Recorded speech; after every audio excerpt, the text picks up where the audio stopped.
plan to better health. Find out more by clicking our icon at DeWittDailyNews.com. DeWittDailyNews.com is the area's leading local news source 24 hours a day, 7 days a week. Get the latest local news, obituaries, police blotter, weather forecast, and more with no paywall. Head to DeWittDailyNews.com to get the local information you need to know. Your friend in Central Illinois, WHOW. Top of the morning. Thanks for being with us. I'm your host today, Seth Lawrence. The WHOW Morning Show streams to Facebook and YouTube, brought to you by Peterson Insurance, your Pekin Insurance agent in Clinton. My guest in studio today is Curt Homann, Executive Director of the DeWitt County Development Council. Good to see you, Curt. How you doing? I'm doing great. Good to be here. Yeah, thanks for coming in, and can't believe we are into March already. Years flown by. Comes fast. It has just gone by quick, but glad to have you in. Thanks for making time for us as always. And I know we had talked about this off the air last time you were in, and you weren't ready to divulge much information, but ready to today. The latest grant cycle is here. What do we know? Absolutely. So while we're still working on exact dates, I will give you a few details. It's coming up very quickly. We're looking at 15 to 17,500 in grants this cycle, and again, those go to small business. They're small business grants located. The business is located within DeWitt County, and it's one of our very popular programs. And who doesn't love free money, right? Who doesn't love free money, for sure. So what do we know about this grant cycle, and how much is going to be available? How do folks apply? What do are you looking for anything specific? How about some of those things? Yeah, so very typically, it's very typical of our other grants we've done in the past. It could be the business needs to be located in DeWitt County. The requests typically are for items that will help improve the functionality of the business. So that could be new equipment, it could be software, it could be marketing, it could be a whole host of things. But ultimately, what the business owner needs to be able to do is to tell us why these funds would be beneficial, and how they'll improve their business or make their business better for them or for the community. Yep, so, sure. So not targeting any certain like upgrades or types of business or anything like that this time around. No, and we try not to. We don't want to narrow anyone's ideas down. So if there's a business out there that if this would occur, then I could really do this. So we just don't want to take that away. Certainly upgrades, certainly those things are eligible for sure.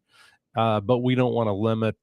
We don't want to limit their requests for needs. Sure. What are some things that have been done in the past through these grant cycles that maybe the public would notice, or a business that's notable that they patronize or whatnot on the regular? How about some of those things? Yeah. So here in Clinton, there's been a lot of business awards to the downtown area, and those would include some flooring, some electrical work, equipment purchases. But I can go through Sheer Paradise was gold standard barbershop. Almost said barbecue. Hungry this morning. I know you and me both. Sweet Mace was one of our recipients. I could just go down the square. There's probably one by one, probably 6 to 8 downtown businesses that have received some funds. Again, we can move over to Farmer City. The laundromat has gotten some new equipment there. There's a spa, hair place and spa that got a washer and dryer to assist them, and multiple things. So typically, again, the requests are small.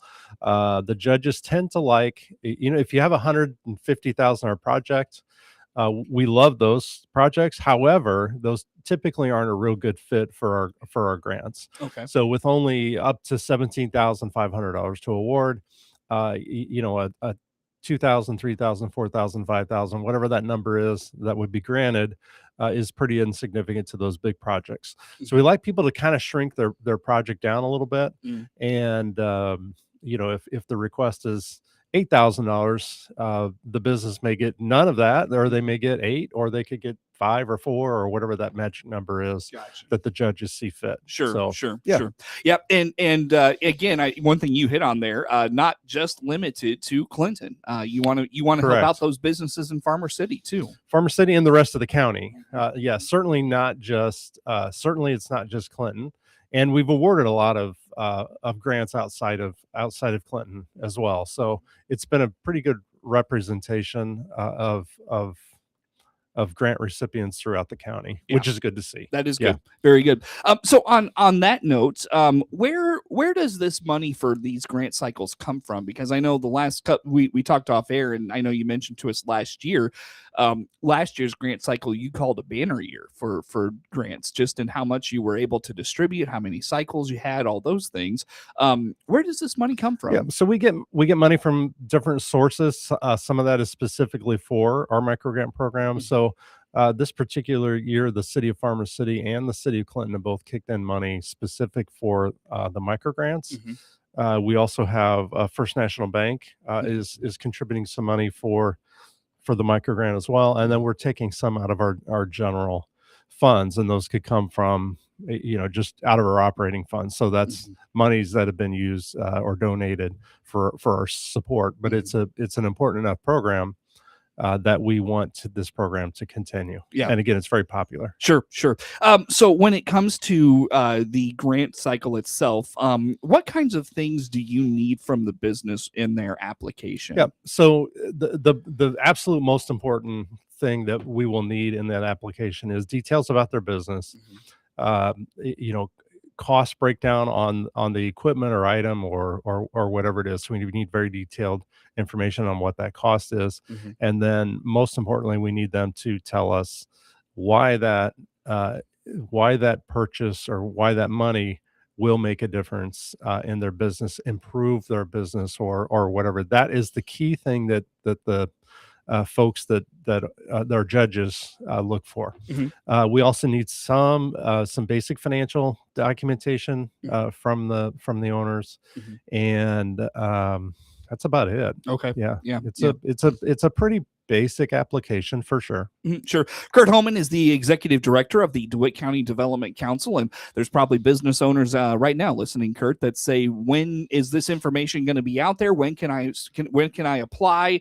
Once I apply, when will I know if my grants application has been approved? What is that process like? So what I'm doing right now is I'm looking for our plan is to do the awards in May, and it's a very challenging time of the year in terms of schedule conflicts with school things. So what we're doing is narrowing down the exact dates, and then I will get that onto our website and Facebook page early next week. Okay. So the key thing is to follow us and follow those sites starting next Monday, maybe Tuesday, maybe Wednesday, but it'll pop up there early next week. So is there like an actual form you fill out and then you attach the things you just touched on? There is. So there's an actual application, and that'll be live again next week. There's an older one on there, so people can go get a head start on it. However, it'll have some new dates, obviously coming up soon. But they can attach those things. They need to get them to me. They'll get confirmation that we received it. We'll review all of those items along with every other one that comes in. And typically we call in anywhere from 4 to 6 finalists. Those 4 to 6 finalists need to come in and be able to present on a certain date.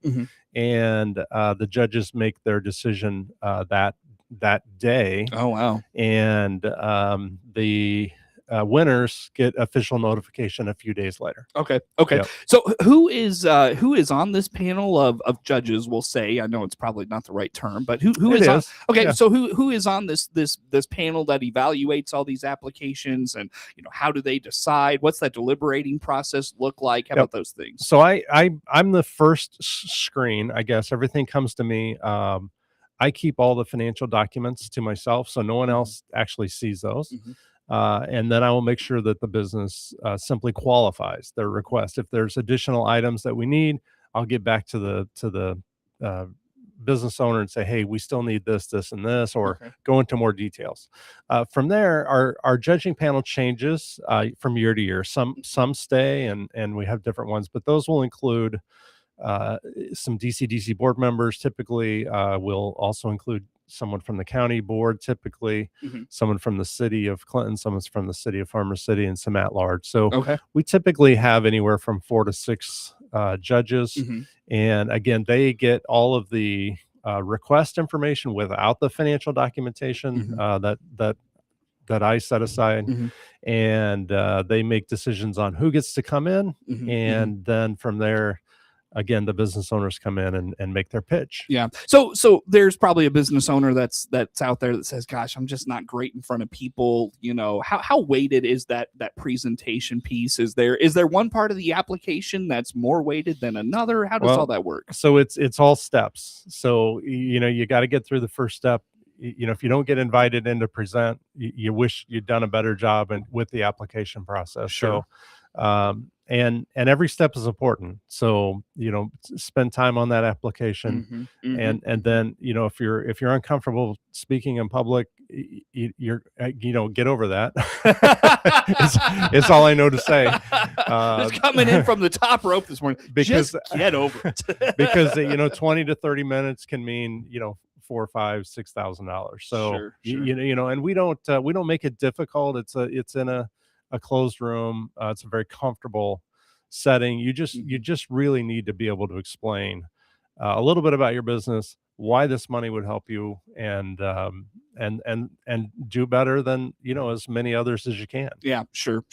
In the past, what kind of interest have these grant cycles drawn? Good. Typically, we get anywhere from on the low end 8 applications and on the high end 15. Okay. So that's a pretty typical number in there, and I don't anticipate that to change this time either. Okay. So all right, very good. Well, on that note, Curt, I look at the clock. We could use a break. How do folks, again, when can they find this information? Where can they find it? When are these applications due? Just run down those details one more time. So follow our Facebook site. That will have the announcement early next week with all of the exact dates, but we anticipate doing the live in-person presentation sometime in the month of May, which would mean an application deadline in probably about 6 to 8 weeks. Okay, very good. Curt Homann, Executive Director of the DeWitt County Development Council, is my guest in studio this morning. We'll talk more with Curt coming up on the WHOW Morning Show. WHOW.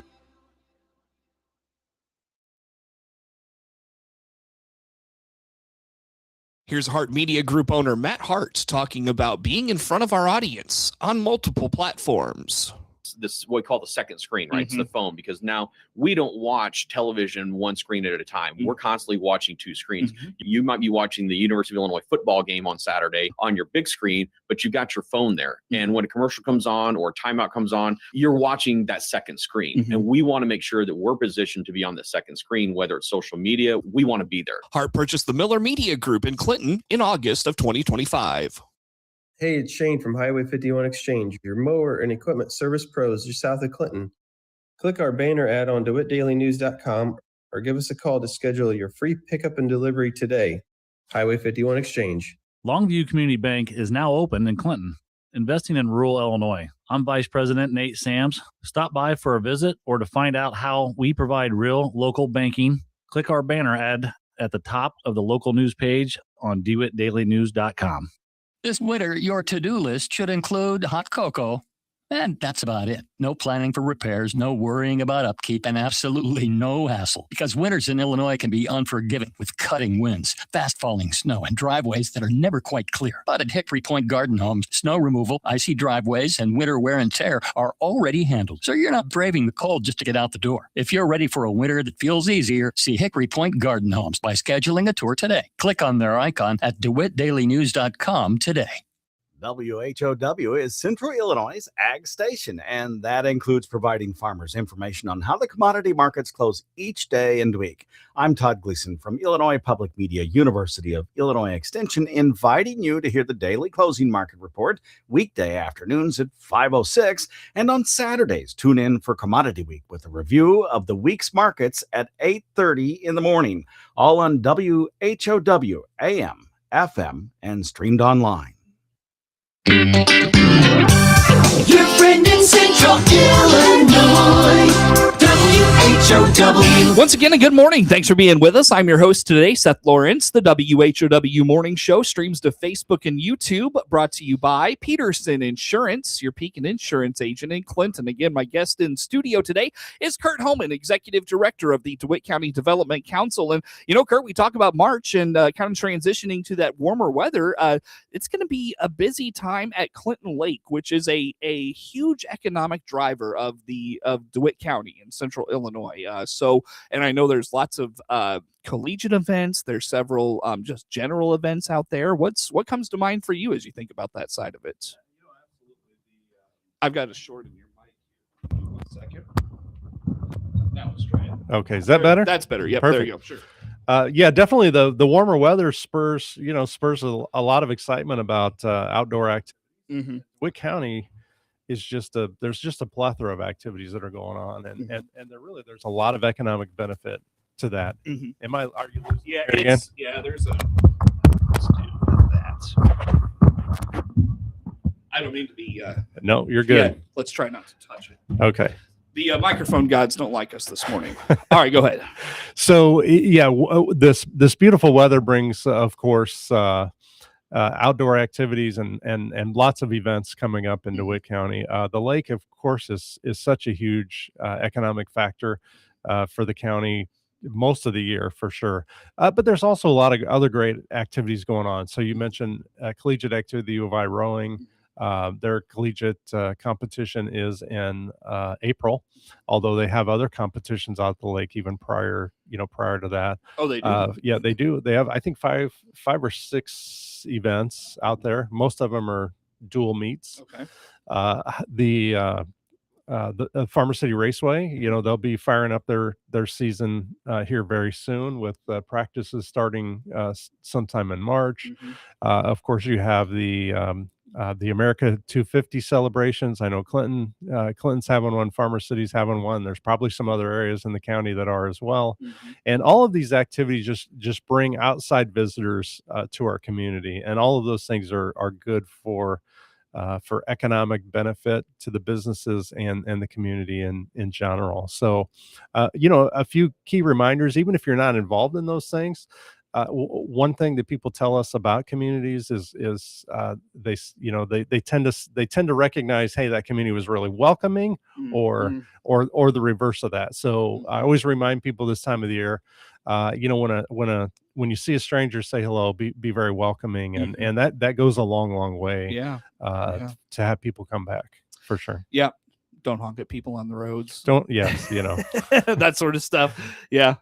No, it's it's those little things that go a long way, I'm sure. So I wonder, I know you've talked about this whole data mining is the word that comes to mind. I don't know if that's the right terminology, but any like idea of like capturing like that data piece out of things like that rowing association competition. I know there's the triathlon later in the summer. I think that might be closer to the fall, actually. Right. Any thoughts on that at all? Yeah. So, we're really just starting to track those pieces of data. Okay. And ultimately to figure out exactly where people are coming from, how much time they're spending here, where they're going while they're here. Mm-hmm. And ultimately those pieces of information will help us become more effective marketers to those individuals. So recruiters, Yes, absolutely. So